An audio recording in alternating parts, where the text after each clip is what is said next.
your cheek, I could be a fantasy. I can tell you got beat energy. It ain't too many of them that can fool you. See how anymore. Won't you please try to find out for sure?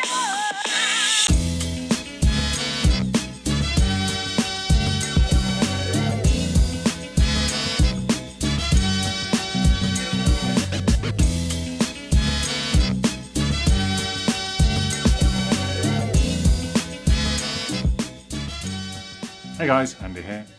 So I've been saying for a while now that the mid-range is supposed to be, almost 2 years, I think it was one of the few articles I have posted on my website back in August 2020 was saying the mid-range is the place to be. Well, I might have said it is the mid-range place, but I was basically saying, yeah, it is. And I think Carl Pei knows that. So Carl Pei is one of the original founders of OnePlus. I think he sort of just split off from them basically and made this new company Nothing. And again, I'm not going to make the joke. They're too obvious. They're too... Post any good ones you got in the comments, but they're generally... Anyway. So, yeah, he was very successful with OnePlus. He's built them, or somebody, they ended up being very big. I don't know the detail if he built it necessarily, but it gives you a bit of faith in what he can do. So, the Nothing Phone 1 has generated a lot of hype, mainly based around those flashing lights that you've just seen on the back, which we'll come to in a little while, I suppose. So, here's the device. I've been using it for 4 days, I think, 3 to 4 days, and I'll tell you why it's not longer than that shortly, because normally it would be, but circumstances have meant that I need to just get the review done, unfortunately, but I think I've used it enough to know what my feelings are. So the design, I think, is quite striking. Even the sort of flashing lights aside, even before people see the lights flash, they're sort of quite intrigued by it. It's very glassy, and it's definitely a slabo phone, which I am a bit of a fan of. Is 193.5 grams all in, but it feels quite light generally. It's 8.3 millimeters thick. The cameras, which we'll come to later, they do stick out a reasonable bit. It does, well, I bought the official case. It's quite a hard case. Some of them are very bendy and flexy. This is quite a solid case. And what I do like, when the phone is in the case, actually it's perfectly flush along the back, and you are just left with that sort of slabo phone feel. What I don't like, we've got the power button on the one side, we've got the volume buttons on the other side. The amount of times I've gone to basically just press the power button, but where I grip has been one of the volumes. And I've filled the phone up with screenshots, basically. I keep taking screenshots, just trying to turn the device off. Keep it all down the same side, in my opinion. Other design things, so the fingerprint sensor, down there, I quite like how low it is compared to the Pixel 6, which was quite high. And it's generally been pretty reliable for me. You can have face detection for unlock. Let's just give it a face not recognised. It's not even going to try again. I didn't really set the face unlock up to use it in. I just was seeing how it was like, and there's a couple of times it's just unlocked and when I've not really been meaning to actually, so I probably should turn it off. So the design. I think the design it's really very nice. It does make it stand out a bit. It does look a bit like an iPhone. There's no getting around it, but it does look very nice. It feels very good in the hand. The hardware itself, I'm not going to read through the specs actually. I'm just going to stick them up on the screen. Hopefully I'll remember. But what I'll tell you, it's Geekbenched at 2,836, which is pretty good. Pretty good for a mid-range chipset. You wouldn't necessarily expect it to score that highly. Generally the performance, Generally, the performance did feel fine, so I need to log some stuff in here anyway, look, because I had pop chips while I was watching the F1. So it all sort of moves quite slickly. You wouldn't really know that it was a mid-range processor.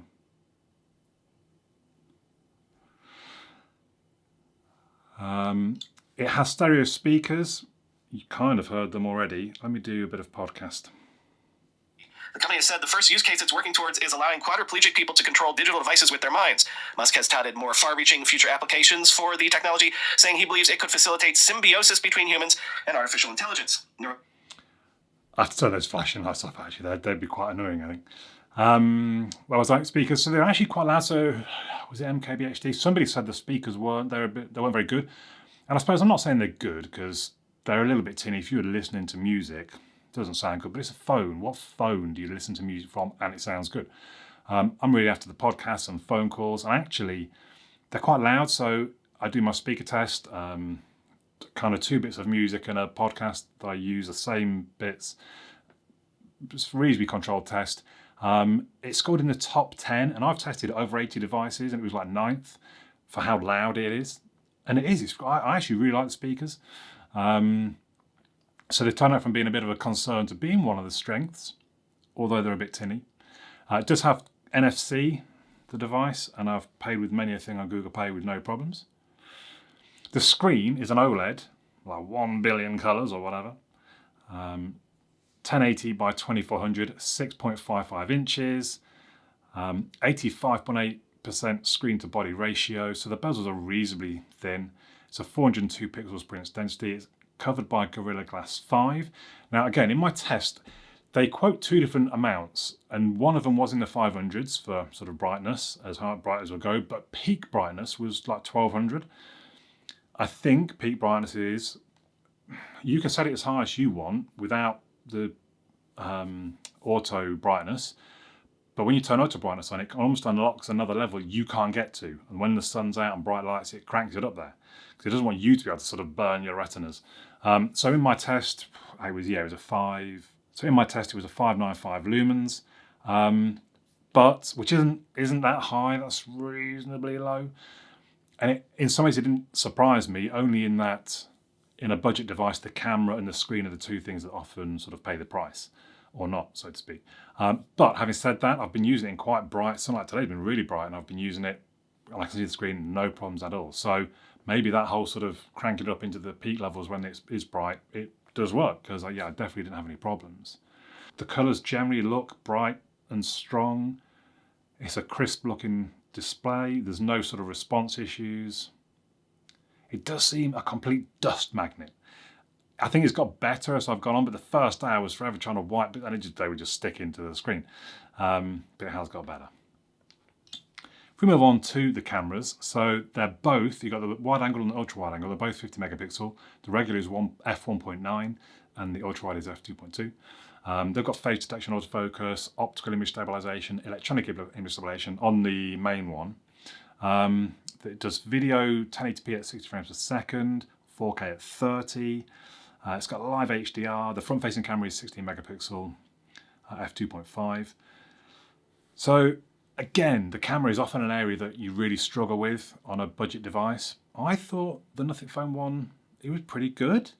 I think we've got, I didn't test it too much in low light. And then there was one pic of my board games where I was thinking, actually, is it not quite that sharp? It's not as sharp as I might have thought. In all the other photos outdoors, it has been very bright, in almost perfect conditions. And they've all looked pretty good, I would say, well, if not very good. In the unboxing, I was concerned by the ultra wide angle lens because it looked really washed out. But again, I tried that today and I think the result looked pretty good. A little bit fish-eyed, but almost you can't help that when it's ultra wide. Video, I thought, looked good. No real issues. I've seen there is the image stabilization works. You do have that almost gimbal-like movement, but at the same time, I have seen better image stabilization, definitely. Some of the footage I was cycling along at the time, and sometimes you're hitting bumps and all sorts, and you could argue it's not done a bad job. On the other hand, it is a little bit shaky considering it's supposed to be image stabilization. But generally, I thought the cameras, they were pretty good. I did try a slow-mo. That, to me, did look very shaky, but yeah, again, I don't know. Again, I was cycling along at the time. So the software, I don't know. I didn't notice too much with the software, to be honest. That it is their Nothing OS and is a little bit different. But at the same time, actually, it's a lot like stock Android, which I think was kind of their plan. So I would say, work apps, personal apps. Yeah, I would say sort of job done. It all works very well in the top there. Yeah, I haven't really got too much else to say on the software, I don't think. It felt slick and smooth. I want more detail on the lock screen, the always on display. So I love on my Pixel 6, when it's in the wireless charging dock, I can see when my next meeting is, so my next calendar event. Now I work from home and my life evolves around meetings online. I love that I can just glance at it and see, oh, I've got my next meeting is in 12 minutes or whatever, and it's missing it on the Nothing Phone 1. I would love to add more detail. So you do get the icons for notifications, but that's kind of it. You can't change, it's just a little bit basic, you can't change the grid size on the home screen, which they probably need to address, because at the minute it's only 4 wide, which isn't a lot. I'm going to move on to the battery. So it's a LiPo 4500 milliamp hour battery, non-removable obviously. Fast charging at 33 watts means that it'll do 50% in 30 minutes, 100% in 70 minutes. If I'm honest, I never tested, I didn't get that far down, I never burned that far down into the battery. Wireless charging is 15 watts, receiving. Reverse wireless charging, so charging other things, at 5 watts. That's not too bad. I mean, it's not quick, but again, if you're just trying to help a friend out or you've got some earbuds that need to charge, 5 watts is all right. It uses both Power Delivery 3.0 and Quick Charge 4.0. And I would say generally the battery life, it seems okay. So I do have, I do have vacuum battery. It does, oh no, it's not. I thought it was telling me there's issues with it. And it says there that, I mean, it reckons it would last almost 9 hours with the screen on, 43, well, almost 44 hours with the screen off, and 27 combined. That's pretty good. In my battery test, which is like an hour-long test with the screen on, playing some video, reloading the web page, it came down, it finished the hour at 92%, which isn't great. It's not bad, but it isn't great. And actually, when you look at all the other devices around that same similar score, even those with a higher score, they've got smaller batteries. So I can only assume that Nothing OS has got some optimizing still to do. It is still very, you know, this is their first device. It's the first time they've had their operating system on a phone, I suppose.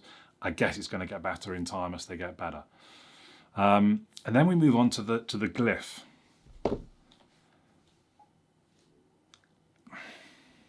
I think it's a gimmick. So I'm going to message myself. And you'll see any second it's going to... So it didn't beep, which is, I guess, makes sense. You know, I guess it assumes I'm in like a do not disturb thing because my phone's face down. That's fine. And it flashed the little sort of base of the exclamation mark once. And that's it. So I've now got notifications, or a notification, look. And aside the flip flash, nothing. I mean, surely that should be pulsing away, no? I mean, it doesn't have to be a lot, but once every 10 seconds, a little bit, just so, you know, if you missed that when it sort of gave the little vibration, little flash, surely there should be something else. And I've not, because honestly, I'm not really into the whole Glyph thing, so I've not looked into, like, to get that music flashing, the lights flashing when the music plays, is you have to do a hack. I'll try and remember to throw it in the description or along the side of the screen here, create a specific content, add them to the ringtones bit and turn on visualization. It's kind of a weird hack you've got to do, but you can do it if you want. Yeah, so I do feel there's not really any use or benefit to them apart from maybe it's kind of looking a bit cool, I suppose. So how do I feel about it? What's the sort of the conclusion? I think it's a really solid device. I think performance-wise, it's really good. You know, you look at the screen, it looks lovely. The camera is pretty good. The speaker, really loud. Actually, I didn't mention, I should have mentioned the software, but I do love the notification sound. They're quite sort of like little plink, plink. They don't sound like a phone noise. I quite like it. And I turn the sounds off and I've quite enjoyed having them on. They're not intrusive. They're almost more like someone's going to go, what was that noise? You know what it is, but they're kind of going, oh, because it sounds more like, I don't know, a little fitness tracker blinking or blip or something like that. But anyway, yeah, screen, camera, speakers. It looks and feels fantastic. I think for $399, or even if you go to the top end of things and you get the 12 gig of RAM, 256 storage, you're still not looking at £499. I think that's a really good price for some really good hardware. But, and this is my problem, and this is why I'm doing the review a bit early, because I need to go back to my Pixel 6, because there's Bluetooth problems. So I've got some OpenRun Pro Shokz OpenRun Pro, you know, the sort of bone conduction headphones. It just won't connect to them. And then when I go online, I'm searching for, actually there's a thread in the Nothing Tech Reddit area, I don't know what you call subforum, subreddit, where people are talking how there's a problem with Shokz. Well, problem with Nothing and Shocks. They won't connect. So Shocks will connect to everything else. Nothing seems to connect to other headphones, but you put the two together and they don't connect. How weird. Then I've got I wear my Whoop all the time. That should stay connected. It's always stayed connected to my Pixel 6. I compare it to the Nothing phone, and it seems fine for a few hours, but then later in the evening when I'm looking at it, it's disconnected, and I'm trying to connect it. I'm trying to wait this, and I'm trying to tell it to connect, and it just won't connect. And I managed to sort of just delete everything, unpaired it, and paired it again, and got it connected, and it synced back up. Okay, that's fine. But then later on again, it's gone again. I just can't be doing with that. I mean, again, the Whoop's supposed to be connected the whole time. The Open Run, the Shocks headphones, I went out for a ride. I was out for like 6 hours, and I set off and I had to go and meet friends, so I couldn't really come back in. I don't wear in-ear headphones when I'm out cycling. And it just wasn't working. And every now and then I was stopping, I was deleting, I was wiping, I was repairing, I was doing just nothing. It just kept saying problem connecting, this, that, and the other. Really disappointing. I've submitted a bug report, but I've also contacted O2 where I bought the device and said, I've emailed their support because it seems to be hard. It's going to go back, I think, which is a shame. It is a nice bit of hardware that I was kind of thinking, I could see myself using this for a few months. It's a nice enough phone, which I think is one of the sort of true measures of how good a device is. If I'm not in a hurry to get back to my usual device, in this case the Pixel 6, it's not a bad phone. It really isn't a bad phone. And if you're only paying $399 for that, that's really good. That's really good. So I'll let you decide what you want from that. I think it's good. I think I feel a bit like I've bought a beta with the operating system and the battery maybe not quite as good as it should be, and the problems with the Bluetooth. But it is really good. It is really good hardware. So let me know your thoughts in the comments down below. I do read all of them and respond if necessary or suitable. But for now, my name's Andy, and I'll catch you all again soon.